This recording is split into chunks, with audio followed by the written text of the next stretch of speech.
जी students, आज हम study करेंगे organelle cell level and tissue level कि ऑर्गेनेलीज क्या होती हैं, सेल्स क्या होते हैं और टिश्यूज़ क्या होते हैं।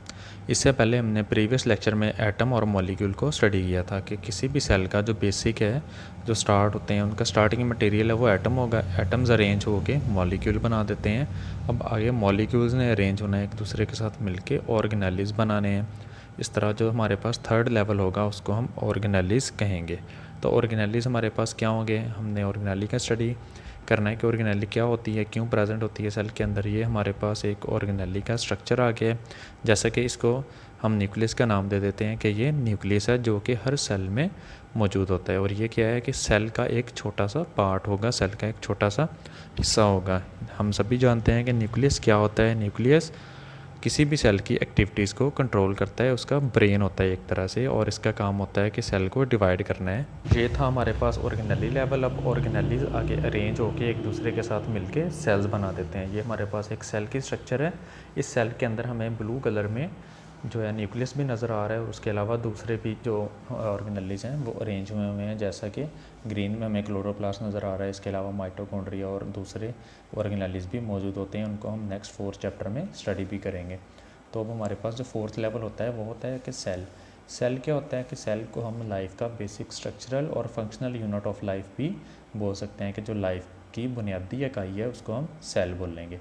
तो सेल के अंदर काफ़ी सारे ऑर्गेनेलीज मौजूद होते हैं कि वो ऑर्गेनेली से मिलके बना हुआ होगा। उन ऑर्गेनेलीज में माइटोकॉन्ड्रिया है, न्यूक्लियस है, क्रोमोसोम्स भी मौजूद होते हैं, हमारा डीएनए सारा का सारा मौजूद होगा उसमें, और बाकी ऑर्गेनेलीज जो लाइफ की एक्टिविटीज़ को कंट्रोल करते हैं वो भी मौजूद होते हैं।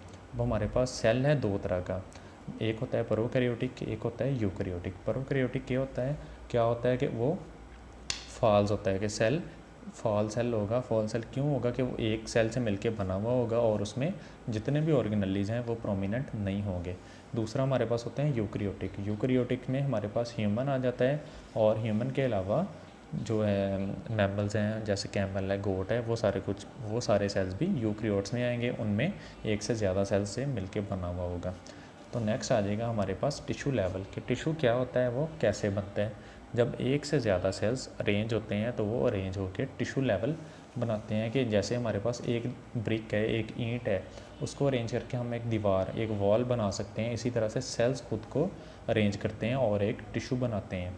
सेल्स, अब एक टिश्यू क्या होगा कि ग्रुप ऑफ सेल्स का वो वाला ग्रुप है जिन्होंने एक ख़ास फंक्शन परफॉर्म करना है, तो उसको हम बोलेंगे कि ये टिश्यू लेवल है। तो अब टिश्यू लेवल की डेफिनेशन हो गई अब है कि टिश्यू की दो टाइप्स होती हैं। एक होते हैं स्मूथ मसल्स जो कि प्रेजेंट होते हैं एनिमल्स में, और दूसरा होंगे कि प्लांट्स में कौन से प्रेजेंट हैं। स्मूथ मसल्स, जैसे कि स्मूथ मसल्स का क्या काम होता है, इन्होंने कंट्रैक्ट और रिलैक्स करना है। जैसा कि हमारी आर्म के मसल्स हैं, हम अपनी आर्म्स को इन मसल्स की बदौलत ही कंट्रैक्ट भी कर सकते हैं और रिलैक्स भी कर सकते हैं। अगर हमारे ये वाले मसल्स किसी तरह से डैमेज हो जाए तो हम नॉर्मली कंट्रैक्शन और रिलैक्सेशन नहीं कर सकेंगे।